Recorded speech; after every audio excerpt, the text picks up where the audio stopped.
Welcome.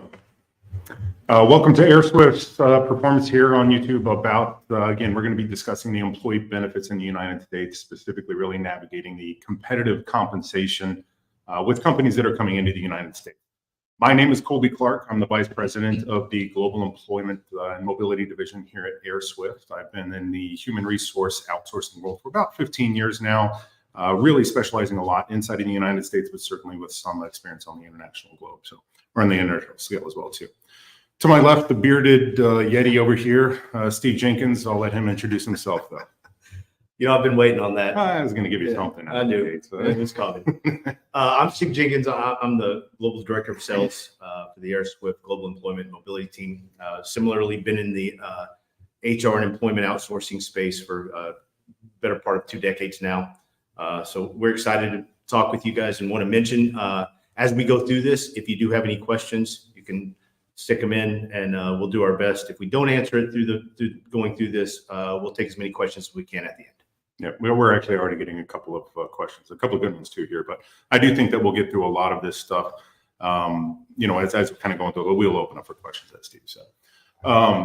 Look, let's go ahead and get this thing started and give you guys kind of an introduction of what to expect and what we're going to be discussing here. And the goal of this is wanting to discuss what we are seeing in the global marketplace, really specifically companies that are wanting to enter, international companies that are really wanting to enter the United States and what that entails and what that really looks like. And I think the one thing that international companies really have to understand is it's not about just hiring talent.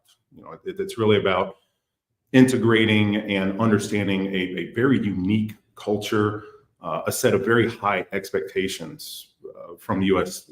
Employees here, and regulatory landscapes that in most cases are extremely and vastly different than the originating country of the international company that's looking to come into the United States. And, you know, there's a lot to be said about that, but companies need to be informed. They need to be very adaptive and, I hate to say it like this, but almost sensitive to the needs and expectations of what U.S. employees bring here. So a couple of the areas we're going to be discussing is, well, we'll get started off with really understanding the U.S. marketplace. We're certainly going to go through an overview of the employee benefits and structures of what that looks like. Compliance is a big one with a lot of questions. Federal, state, in some cases, even local compliance measures that you might need to be aware of. Trends.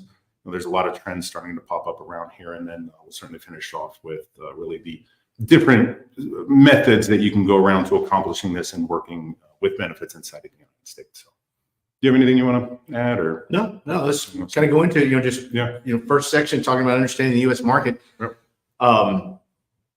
U.S. market's the largest global economy. Obviously, a lot of companies wanting to tap into this. It's interesting when people look at the U.S. market, and I had a gentleman say this to me one time when they were originally looking to come into the U.S., and the realization was, yes, the U.S. is a giant market. However, it's really a federation of 50 states. So each state has different rules, regulations, governance. So that makes this more complex than probably any country in the world. Benefits, with employees looking at, compensation packages, benefits are outside of salary the number one thing to take into consideration, and really ensuring that your employee satisfaction through the benefits it's not a luxury, it's a necessity. We've seen that trend over the last couple of decades where it's completely changed. So it is absolutely necessary to provide a competitive benefit package to both attract and retain employees. It really takes a critical understanding of the U.S. benefit market. I mean, the complexity is incredibly daunting. There's a multitude of plans, there's a multitude of providers, pricing, different coverage levels, and again, it can vary by state. So it really is complex. And if you're trying to navigate that, and execute the administration of these plans, effectively, efficiently, all while absorbing the risk associated with these, which we're going to talk about from a compliance standpoint, it is a very daunting task. So yeah, I'll add on to that. One thing, when I first came to work at AirSwift, which is a global employer, again, hits a lot of different countries across the globe here. coming from the United States, to me, it seemed, man, if you look at these 196 different countries out there, man, that's going to be difficult to understand. Yeah, and I actually found it was the polar opposite. And what I'm even hearing after you're looking at this, a lot of the countries out there are pretty much the same when you're looking at them and how they operate and the statutory benefits that are already offered, compensation plans, how even employees are paid.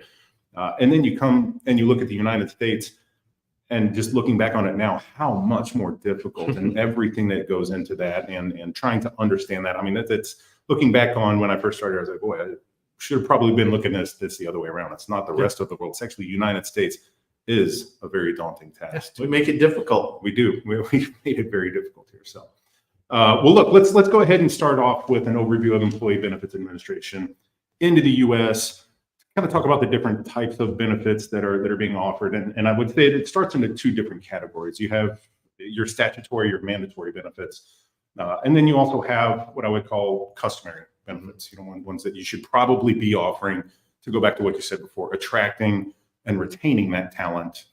We all know that the cost of turnover is incredibly expensive. You don't want to lose those employees, especially over a benefits plan. So some of the statutory burdens, mandatory burdens that we're going to be talking about from a federal level, you have your Social Security, you have a Medicare. Both of those are going to be those tax burdens that an employer needs to consider. But there's also state-specific instances: unemployment, state unemployment insurance, workers' compensation, and both of those are very specific to the state that you're operating in. And something like, your state unemployment in Florida, for instance, one of the states here in the United States, I think caps out at $7,000. So you're paying an insurance rate based upon $7,000. I was looking up something the other day that Washington is up to almost $70,000. So paying that burden on a state that's 10 times more, you have to know the states that you're operating in, understand those states that you're operating in, and the monetary liabilities that really come along with that. And the same is going to go for something like workers' compensation as well, where workers' compensation is, should an employee become injured on the job, the employer is covered, and it allows the employer to assist in paying for those fees. But even workers' compensation is built upon the industries and the states that you're operating in. And again, the same thing. You could have the same job in one state, and the employer could be paying drastically different rates on another state that they're operating, even though they're performing the same job duties, same skills and all of that. So there's also Social Security, Medicare. I'm going to turn that one over to you. Those are both going to be more specific to retirement, which you're much closer to that level. So, Thank you. Well, and I'll say these are two that are typically a little more familiar for companies coming in. Agreed. Social Security, I think people are familiar with that. It is the retirement benefit provided to U.S. workers. Now, it's essentially a forced retirement. Both the employer and employee pay into that.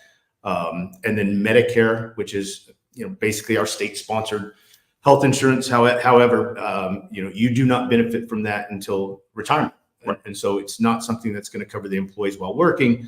It's something to take care of them later in life. So, that's kind of the only real mandatory benefits that we're offering. But you talk about customary. Yeah. I think when I'm thinking of the customary side of benefits, it's those two big ones. I mean, there's going to be a slew of them, but the two big ones are going to be the healthcare and your retirement plans. And specifically inside of the United States, it's usually going to be a 401k or an IRA, sponsored IRA, something like that. But and we're absolutely going to get into healthcare designs, benefits, compensation packages. But offering those very customary plans makes a plan much more richer, much more attractive. Makes it a lot easier to, again, attract that talent to come to your company when you're looking to hire and expand, into the United States, which is obviously just a very difficult region to expand into. You can have something. You obviously have your healthcare, but what is it? Dental, vision. I've seen short-term disability. Short-term disability is something inside the United States. If I get injured on the job, in period, actually not even on job, it'd be in period. I need to make sure that my family still has income coming in to support them at the end of the day, and that's a very short-term period. There's also long-term disability where if I'm injured on a long-term, I still want to make sure that my family is covered and has income coming in to cover any kind of bills.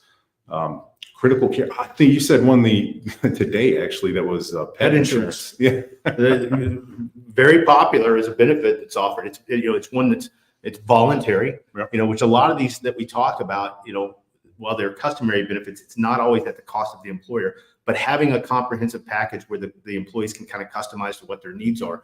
But one of the big trends, and we'll talk a little bit about that, but I'll mention it, pet insurance, with younger demographics, the younger demographic, you'll see a lot of them that actually they'll choose to opt out of health insurance, but then voluntarily pay for health insurance for their pet. And again, it's incredibly affordable. It's very cheap, but they're taking better care of their dogs and cats than they We are are themselves. ourselves. Well, we do love our dogs and cats. Yeah, of course. Here in the United States. So, why don't we hit on the role that benefits plays in really creating a competitive package for employees, and then what do employers need to know about creating that package that can attract that talent Yeah. that really makes them expand here. So again, you're hiring someone, the first thing they're going to look at is salary, obviously, but having a very rich benefit package, specifically with their healthcare and 401k as well, kind of hit on both those, but with healthcare, there are actually situations where a company can offer a richer health plan. Mm-hmm. An employee, if you've got two offers on the table, and just for the round numbers, we'll say, one is $100,000 salary and the other's 90. At first glance, you're going to take the 100, everything else being equal in the job, the role, the company, they'll take the higher salary. But there are circumstances where a richer benefit plan, in other words, the amount that the company's contributing towards your health insurance, in this example, and you or your families, Mm-hmm. possibly, let's say the $100,000, you're still contributing for your family, and maybe that costs you, $15,000 a year. It's a very realistic number. Yep. So, kind of make it simple. Essentially your take home after that is going to be about $85,000 a year. So there's some tax advantages you can take care of, but for the sake of argument, we'll say $85,000. That $90,000 job, maybe that employer has a richer plan and they pay 100% of your benefits. So you're not out of pocket for the premium. That would make more sense to take the lower paying job. Yep. So it's critical to these companies to have these type of plans available and also have the breadth of plans available. So it's really customized to what the employee needs. Yep. We actually seen that often. So, and I know we're going to hit on this a lot, but it really is, we call them customary benefits, but, while they're not required by the government, if you're going to be competitive, it's required. Yeah. I mean, it really does go into healthcare and a retirement plan are your big two. And they're very nice to have, but I can tell you that, we do review the benefits package that, like you said before, it's that number one thing that a U.S. employee is going to look at past their salary, and, Right. and even judging the salary in a lot of cases based upon the benefits. And I can even give you a primary example here of how important it is. I've got a family, I've got a wife, and I've got two kids, specifically two boys. They're very athletic. They play sports all over the place. I'm about as clumsy as they come, so when I'm choosing healthcare, it's imperative to know that, am I covered? And not only am I covered, but what am I going to be responsible for should something happen, monetarily speaking? So you have deductibles, you have co-insurance, you have out-of-pocket maximums, pharmacies, you have different pharmacy tiers, even in some cases. It can be very complicated and confusing, but it's imperative that, the employees understand, but also the employer understands, what they're getting themselves into at the end of the day. And being able to educate Yeah. the employees on the utilization of the plans is Right. key. Which again is another struggle for companies that aren't familiar with it to be able to come over, not only offer the benefit plans, but then also be able to talk to the employees about why it's important. We talked about health 401k is another one. When you're talking about a competitive compensation package, a company that would contribute more towards your 401k, Mhm. depending on where you're at in your career, that's a huge draw. Absolutely. And Well, that's money back in the that's employee's absolutely, pocket. yep. And depending on the type of 401k, it can be pre-taxed. So again, it allows you to be taxed on less of your income, which ultimately can put more money back in your pocket. Absolutely right. So, What about? Yeah, no, go ahead. No, I was gonna say, so- Challenges. Yeah, that's this all Consider that sounds right great. there. If it was this easy and you just had to sign up and go, fantastic. But there really are major challenges. Companies coming into the U.S. to set up and maintain and administer benefit packages. Mm-hmm. And we could go through this. We would not have enough time today to go through all the challenges. But for the sake of this, we're really going to hit on what I would consider the top three, and really in no particular order. But we'll start with compliance. There are minimum standards that companies must meet when offering benefits. For instance, the 401k, the Employment Retirement Income Security Act, which is commonly called ERISA. You're talking about pages of reporting that's required, the disclosure requirements associated with this, and it's topics pertaining to the retirement, the health, any of these welfare benefits. And so obviously compliance is huge. On the other end of the spectrum, you've got the Affordable Care Act, yep. Which really governs the employer benefit piece, the health insurance piece. Those provisions impact businesses in a lot of different ways, but I would say the number one thing is just to make sure that you're compliant, because there's no room for error. There are penalties associated with it, of course, but I think the number one thing, the number one fear is just making a mistake, and then guess you're on the IRS radar, and nobody wants to deal with that. Well, it can open up a litany of issues past even just healthcare. Absolutely. Well, then you the fear of Department of Labor getting involved with anything. So Right. the second one is time. Listen, running these benefits programs is very time intensive. You're talking about multiple vendors that you're managing. You know, the person that's providing your health insurance, not your 401k, different. Most cases, dental, vision, all of these other ancillary benefits we're talking about. Then you have to manage the onboarding of new employees, termination of new employees, life changes for the employee. Someone has a child, they're going to add that child to their insurance. So that's something that you've got to, and you have to do all of these compliantly. You know, there are regulations to ensure that. Question. Can you do it on your own? Like what time? Of course you can do it on your own. If you've got enough time, go ahead. Who has that much time? But the employee questions, you know, you're talking about if you've got to go to the emergency room or the doctor or maybe, expecting a child, you're going to have questions about your employee coverage. And so you're going to have to deal with that. And that's, again, time consuming. Every year, these benefit plans, specifically health insurance, go through a renewal period. So you've got to review that. You know, typically companies at that point will start to shop for new plans to see if they can get more competitive. But again, just massive amount of time that you're talking about. Don't mean to interrupt you here, but talk to us about the renewal period. What comes into play with that? What does that mean for somebody who hasn't? Okay, so I guess in the simplest terms, these health plans are designed, you know, the premium that you pay into those plans are designed to cover the cost of the utilization. So any healthcare cost, you know, anything that you use that insurance for, it's designed to cover that as well as the administration of the plan. Okay. So if you've got a smaller company and let's say that you've got $100,000 insurance premium for the year for your group, and let's say that you have a pregnancy, you know, a healthy baby, but you're still going to eat up about at least a quarter of that total cost. Just normal things that happen. If you end up with claims that would exceed that $100,000, and it's not just for the medical, you've got to think the administration piece and all these things. They'll renew that. They'll look at that policy and they'll review and they'll say, okay, the insurance company is going to look at that and say, how much more do we need to charge you next year to make sure that we're still profitable? So they will increase your premium. So year after year, you typically are going to get an increase in the cost of your insurance, and you've got to manage that very effectively.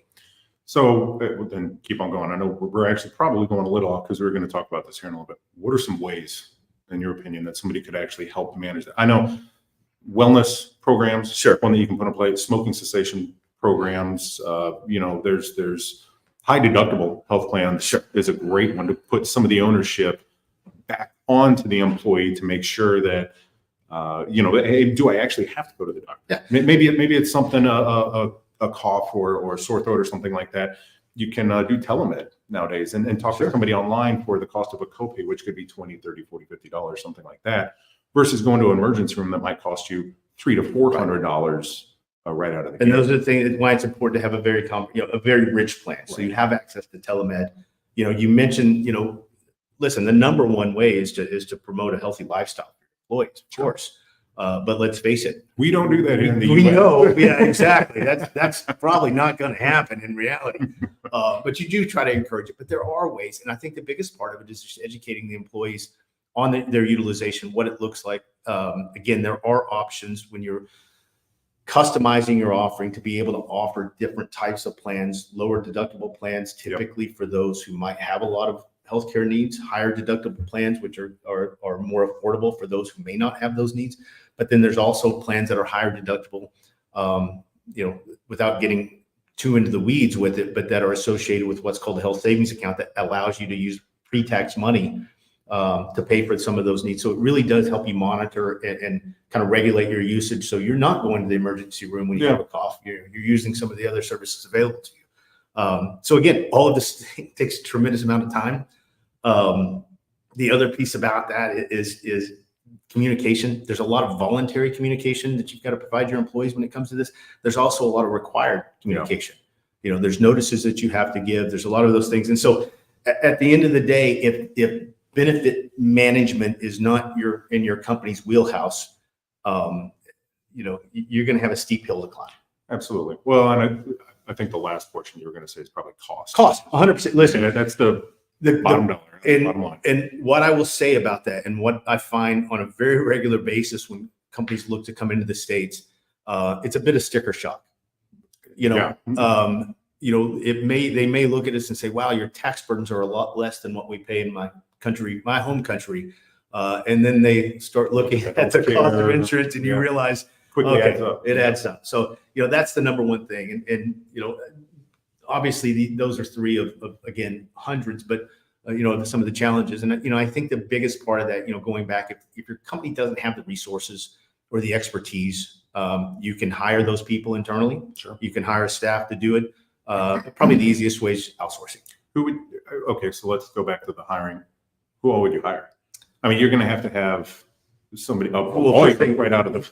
First of all, you're going to have an HR department. HR You're going to have an HR department. You're going to need legal advice, tax advice, payroll, insurance brokers, payroll professionals. I mean, this is a huge undertaking, and it's going to be very high overhead to carry that type of staff related to this. So, but you can do it. You can outsource to multiple vendors, which again, time consuming. You're still probably going to have to hire somebody to run that. You're going to have to. Yeah. It's still going to be, overhead. So, again, or you outsource it to professionals. Yeah. So three of the challenges, we could go on, but we'll kind of move on. We talk compliance, which is again, one of the biggest ones. We'll dig into a little bit more in that. You can kind of hit on what that looks like. Especially when you're talking about compliance, I do like the saying a lot. It's a federation of 50 states because each state is different, but we'll talk about some federal and then state mandated compliance laws here. So I think, and this is what we always say, is if it has an acronym behind its name, it's probably not something that you want to be dealing with.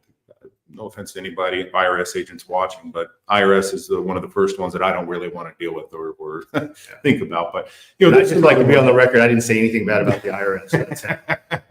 I'm already on their book, so But again, going back to the acronyms, you have ERISA, right? The Employee Retirement Income Security Act. Primarily dealing with your 401ks, IRAs, simple IRAs, traditional IRAs.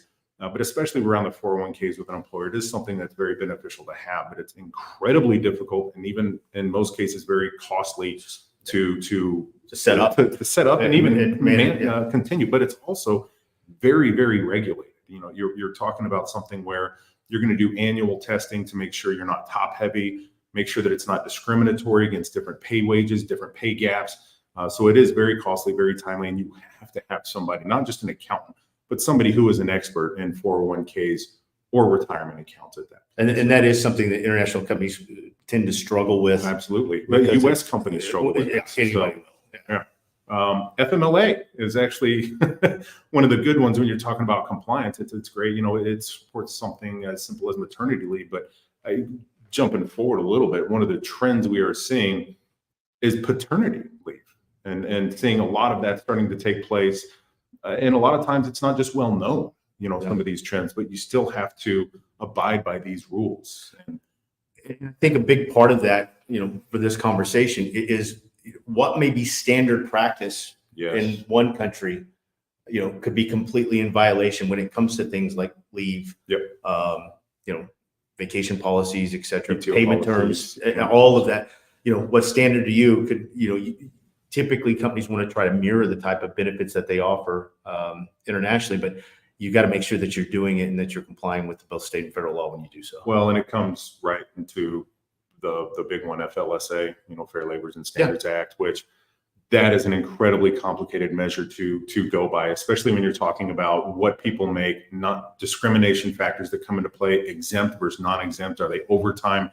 I think I actually just saw something get passed either yesterday or today that it lowered the amount that a hourly worker has to make so that they can receive time and a half in overtime. So again, it's very complicated, and it's not just written, in stone anywhere. But the other difficulty that I think you see, especially with FLSA, is going to be pay periods. That was one of the biggest shocks that I had was, looking internationally here. It tends to be very simplified. It's just, for the most part, it's just a monthly salary, monthly payroll, and it kind of takes care of itself. Inside of the United States, you have as many different pay cycles as you could want. You can have weekly, you can have multiple weekly runs, you can have biweekly, you can have multiple biweekly runs, semi-monthly, paid on completely different days and multiple occasions, monthly, quarterly, and I think I've even seen annual. And there are companies that they may have a group of employees paid weekly, a group of employees paid biweekly, and then a group of employees may be paid semi-monthly. That's right. Again, we've made this incredibly complex. Just about everywhere else, it's once a month. But Not in here. the U.S. will make it a little bit more difficult. But I think the last one, especially state specific, but even though the Affordable Care Act is a federal mandate, there are a lot of state regulations in play. Probably a decade ago, full-time employee was considered 40 working hours inside of the United States. Now, in order to be Affordable Care Act compliant, you have to anybody considered, I think it's 30 hours, might be, I think it's 32, maybe technically. something like that. Yeah. The majority of the states you're considered full-time if you're working that 30 plus hours threshold. But understanding the states, there are some states where it drops down to even 20 hours. And to me, that's like a Monday and a Tuesday working schedule, and you'd be considered full-time. In some of these states, so it can be very complicated and confusing. And understanding and knowing those laws state by state is certainly something you got to think about. So. I know we hit a bit of it, but let's kind of dive in a little bit more in the next section with trends. Trends, yeah. I mean, there's, the big one out there. I think you're talking about work from home is probably the biggest one that we've seen. The post-COVID routine and working from home, and specifically talking about myself. Pre-COVID, I was one of the individuals that I had to go into the office. I just could not operate from home.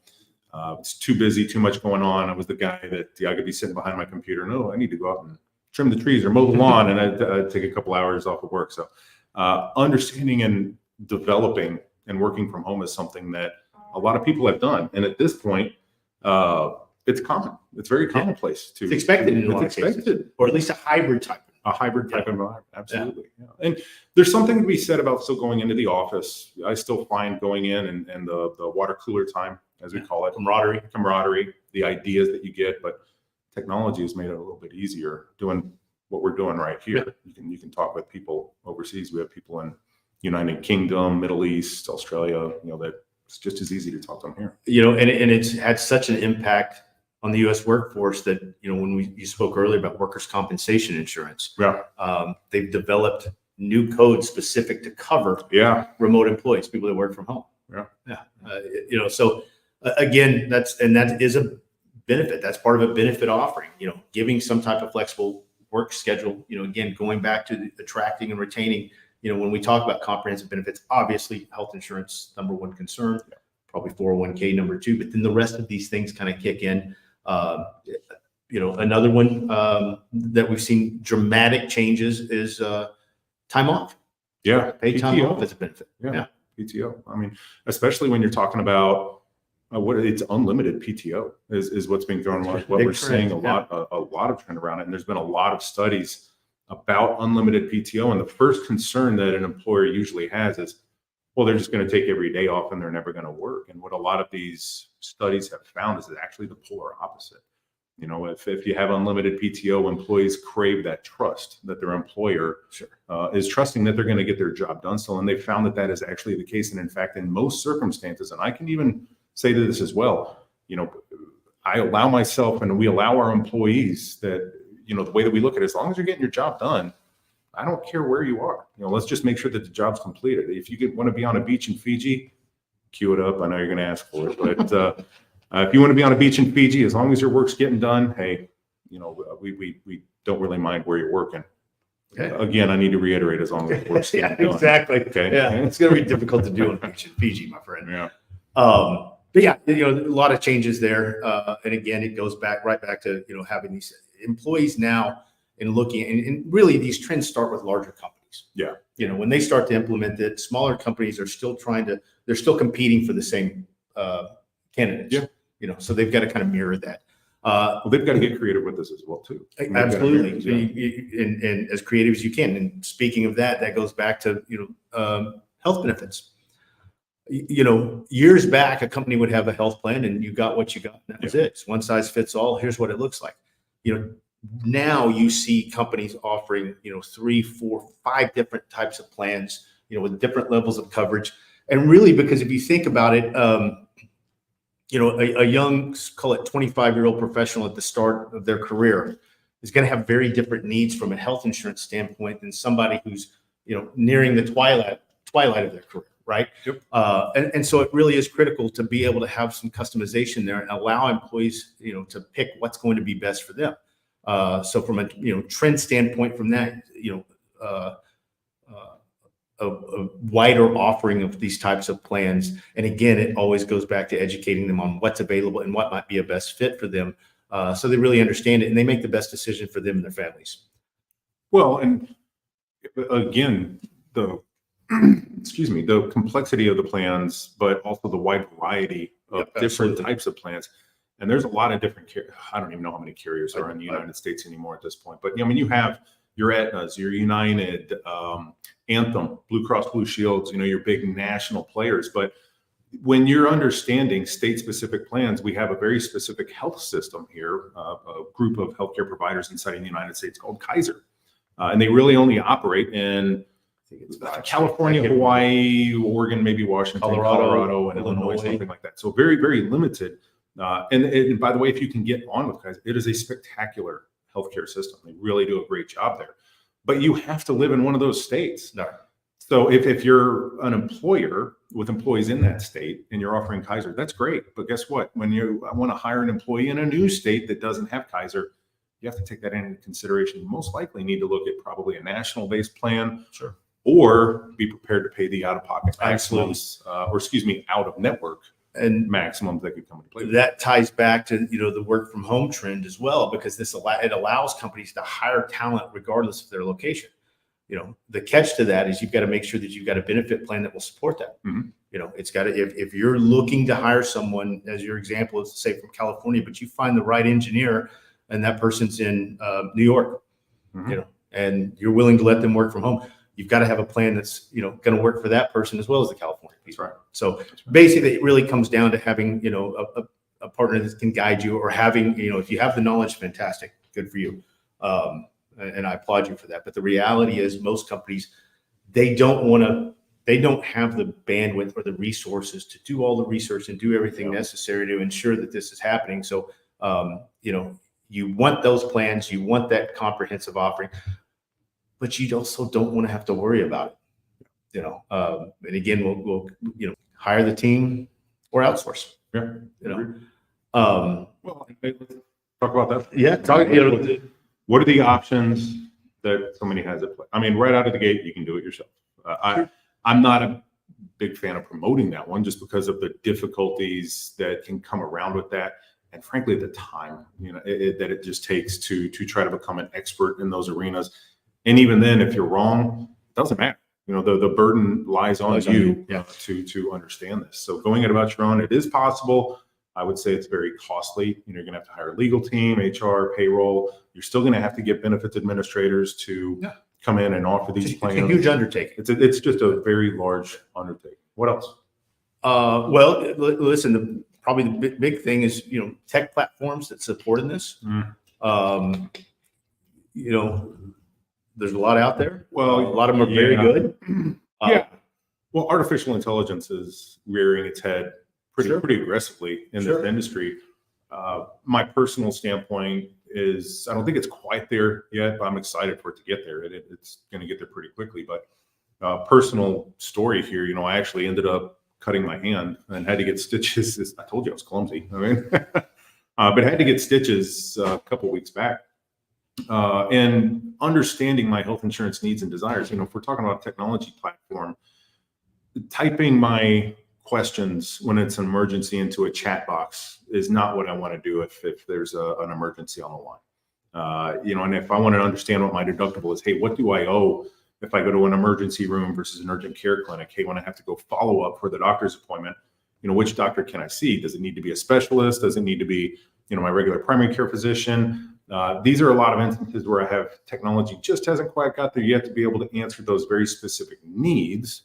But this is also a very personal state, and the human touch still needs to come into play.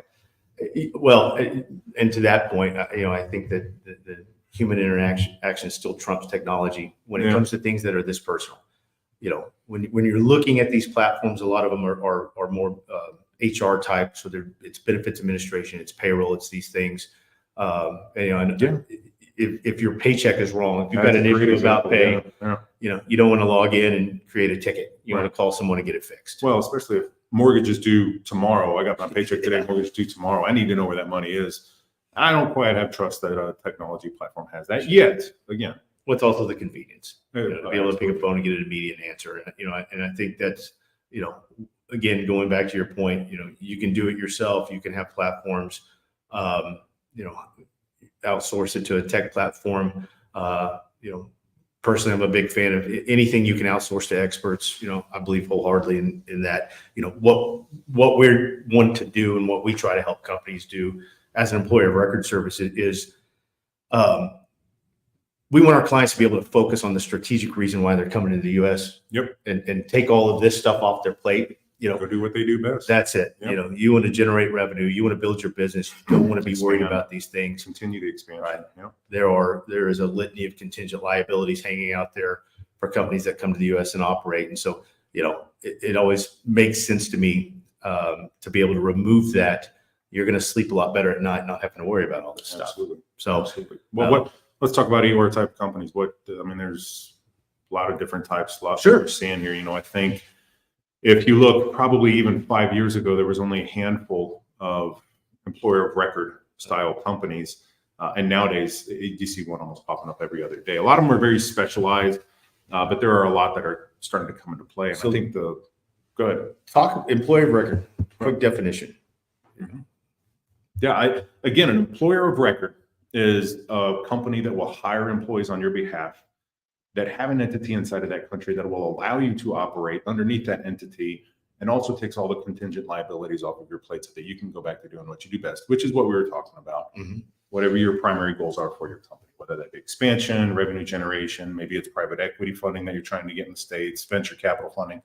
It allows you to not worry about a lot of this and allows us to pick up those liabilities and continue that for you. And from a benefit standpoint, Mhm. it allows your company to take advantage of our existing benefits versus doing this on your own. What I mean by that is it literally is an established group medical plan, in this case, talking about health insurance, an established medical plan that your employees can participate in, Yes. just like we do as internal employees. So again, it's speed to market. It's, I won't say completely worry-free, but we're working on that. But from a compliance standpoint, the risk and responsibility falls on us as opposed to the company that wants to come in. And that's the big one right there is the risk and liabilities of trying to do this are on the owners of us, of the employer of record in this case. Yeah. So a very easy way to be able to provide going back to this, a competitive, comprehensive benefit offering to your employees in the U.S. If you're hiring employees in the U.S., expanding in the U.S., a very easy way to take all this away and allow you to take advantage of that. Yep. Frankly, at a fair price. When Yeah. you look at, going back to what we are saying, the overhead associated with doing these things is incredible. So it makes a lot of sense. Well, let's talk about what to look out for when you're evaluating an employer of record. Should you want to go down that path? I think one of the biggest things that I've seen with the employer of records that are coming online these days is they are technology hubs. They're very good at utilizing technology platform. AirSwift as well. We've got the technology to back us up here, but I do think one of the biggest differentiators is that personal touch. Right. Having somebody that if there's a problem, you have a direct line to somebody to ask a question, get those answered immediately, rather than having to sit back and wait, which is what a lot of times the tech companies are saying. It's technology, processes, and people. Yeah, that's right. Yeah. Technology, process, and people. So again, picking up the phone. I think that's the main yeah, thing, so. absolutely. We do have some questions. Yeah, we do have a couple Come in. questions coming through. We're actually kind of getting close to time here. We'll see if we can get through a couple of these. All right, let's see here. Do you have a top 3 health insurance? This is a good question, actually. So do you have a top 3 health insurance provider that is competitive for a company with 5 employees, especially one that is profitable for you to add dependents on? I don't know if profitable Maybe is affordable. affordable We is can kind of probably talk about that, but maybe profitable too, but So- affordable might be the way that we want to. in the uniqueness of this, and that is a great question. So it's 5 employees, and adding dependents. dependent coverage. So when establishing a benefit plan, so are there listen, there's a litany of carriers, there's great carriers, that's never going to be the question. It's really going to probably a lot of it's going to be dependent upon the location. But I will say for 5 employees, it's hard to answer this question without a little bit more information. What I mean by that is, are these 5 employees all located in one state, in one city? Are they spread out? But the big thing about this, it is absolutely impossible, to say, is it going to be affordable without knowing more? Because again, health insurance companies are going to look at primarily the demographics of the group.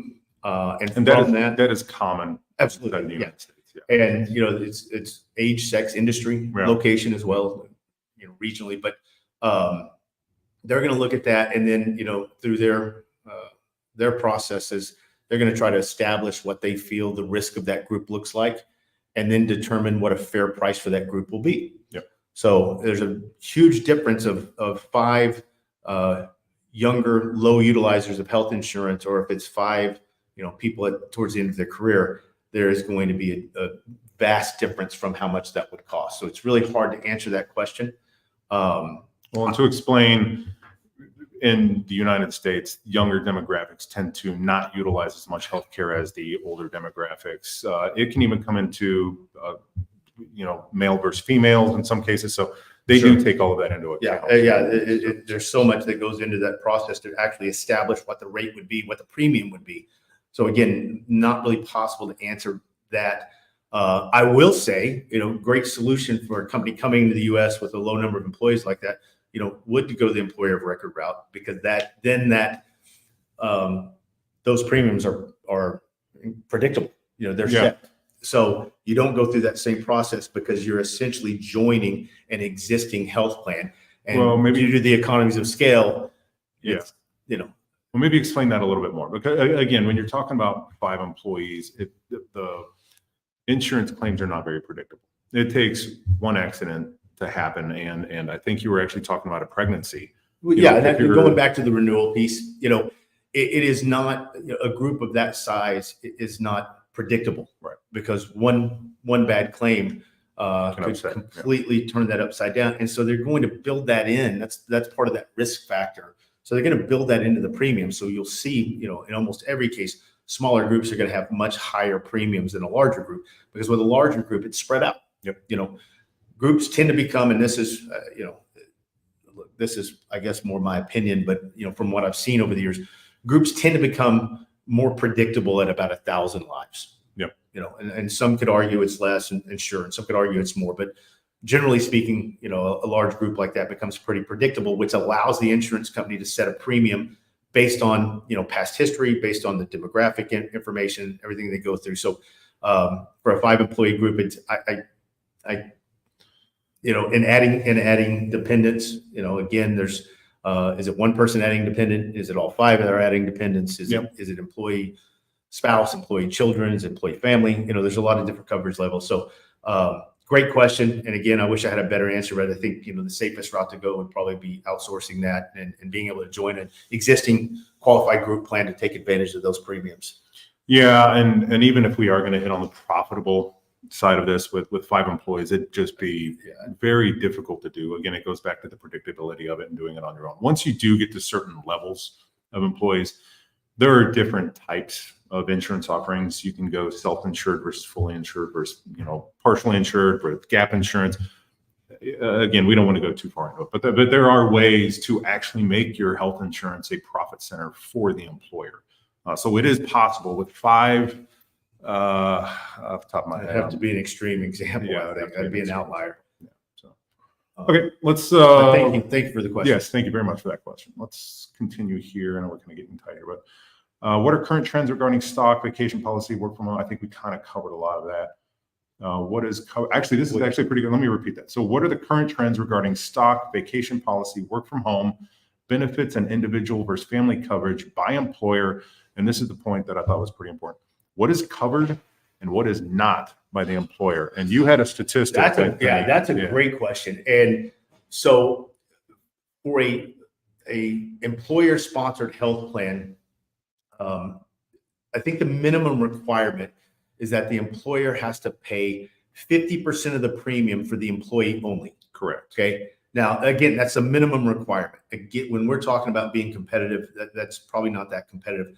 I saw a statistic recently that said the U.S. across the U.S. right now, the average contribution that an employer is making is about 83% towards the employee only. Okay. You know, there are a lot of companies that pay 100% of employee only. There are companies still paying 50%, but you know, it's on average, it's like 83 or 85%. And then interesting, 73% of companies out there actually contribute towards the dependent coverage. Yeah. But what's great about that, it's not that it's necessarily required. What is covered and what is not, that is going to be determined by the employer's benefit strategy. So that's one of the keys when you're looking at this, to be competitive. You know, typically you would look at market trends in the area, competitive. Yeah, industry. Industry is a big one because I know the tech industry is very heavily influenced. That it's almost 100% paid for the employee only, and in some cases 100% paid for family. Yeah. And then you even have long-term disability. Life insurance is another big one that we failed to mention. That is a very common occurring theme here in the United States. Short-term disability, critical care, cancer illness, all those different kind of things. But industry can play a big factor. Yeah, and you know, more and more again, you know, to be competitive in this market, you really have to look at that. And that goes back to the point earlier.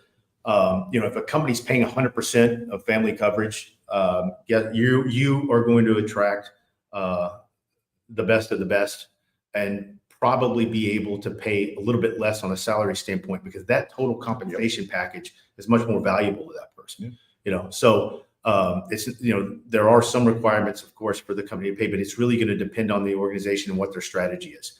You know, over the years, because of the rising cost of healthcare in the U.S., you know, you'll see companies, you know, sometimes that may have to make adjustments in what they do.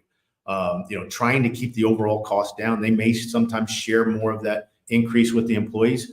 You know, yeah, I've seen companies that actually had layoffs, you know, because the benefits just honestly got too far upside down, got out, and were no longer affordable. But typically what you see is just, you know, changing some of the coverage level, changing some of the plans.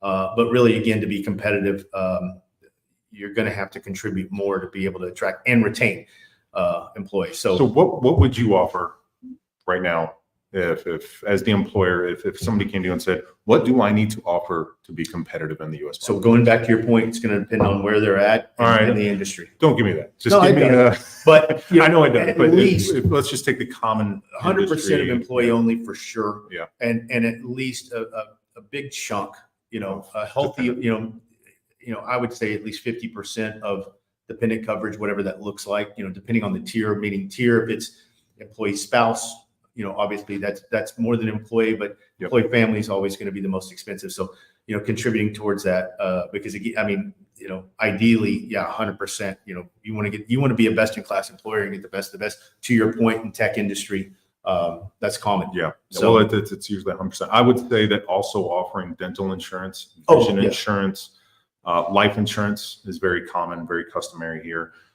There are no requirements, by the way, Not on those. on those. Not on those. However, again, It's customary. to customary, offer. and it's frankly those dental vision's incredibly affordable. Yeah, they are. So you do Yeah. see companies contribute more towards that. Well, and again, I think you also have short-term disability, long-term disability. Yeah. Those are kind of farther down the line, but those are offered. I But think common that the company's contributing. Yeah. Hopefully that answered your question. My long-winded friend over here tends to drone on, but yeah. So. Let's see here. Do you have any strategies you can share with us on how to secure the candidate when the client's benefit package is less than desirable? Ooh, well, I Pay guess them more. at some point you pay them enough money where they're no longer concerned. There'll always be that line. But that Yeah. may not make financial sense for the company. Yeah. And I guess when saying the benefits are less than desired, there are circumstances where companies can have a bad history. Mhm. What we call run rate, or loss ratios, meaning that they've, they've had some health issues amongst the staff, that's driven the cost of a premature baby. Yeah. Premature baby, you're talking about that's $1 claim. easily more now. Yeah. 7-figure Couple claims, million. and so that can flip it upside down. So there are circumstances just when if it's less than desirable, meaning from a cost standpoint, that's tough. And at that point, it's probably starting to look at things like adding additional ancillary benefits, Yeah. to try to make up for it. If it's less than desirable, meaning if the company's plans are just not rich, maybe or it's one size fits all. Yeah. And it doesn't fit the staff. At that point, I would tell that company, you got to start looking at changing up your strategy, adding some plans. If it's a cost standpoint, that's a longer term solution. That's going to be a long fix. But if it's something where they're not desirable because the plan doesn't fit the employee needs, and at that point, starting to look at doing a more customized.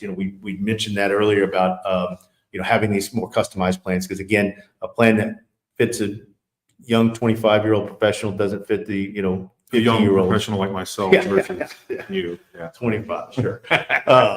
Well, and I will say that, and we don't really want to dive too far. You can actually start to separate plans within your company if you have the right setups. Multiple employer plans will allow you to offer different levels of benefits based upon the title and the job description Absolutely. and the level of the employee. So you could have a C-level plan, director or management level plan, and you can have your I class, which we call is kind of your regular Yeah. working class type plan. So you can look at customizing some stuff that way. Yep. Yeah.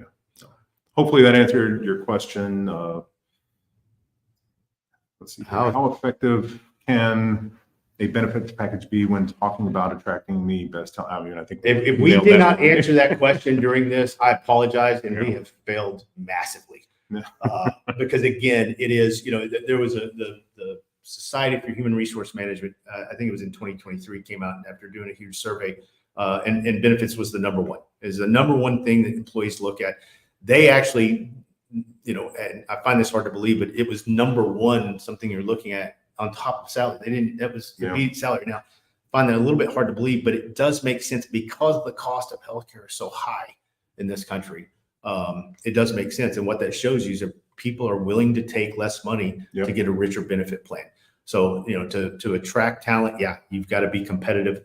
Again, years ago, and I think I said this earlier, having employee satisfaction with benefits was absolutely a luxury. You had to be a Fortune 500 company, and that was great. Now it's a necessity. It's a necessity for small, medium, all the way up to, large enterprises. Yep. So hopefully we answered that. I don't see any other questions. I think we are actually getting pretty close Right to on kind time. of coming up to our end here. So I think we'll probably wrap this one on up. We appreciate everybody joining us. So good morning for some of you, good afternoon, good evening, and certainly good night. Hope you enjoyed it. We'll be around for another session talking about something, global employment, U.S. benefits, something along those lines here sometime soon. But thank you very much for joining us. Please feel free to contact us, colby.clark@airswift.com and steve.jenkins@airswift.com. Love to hear from you. If you have any additional questions, please feel free to shoot them our way. We'll do our best to get them answered. If we can't, we do have the staff on board to certainly get those answered, the experts on board to get those answered. So thank you very much. Have a wonderful day. Thank you.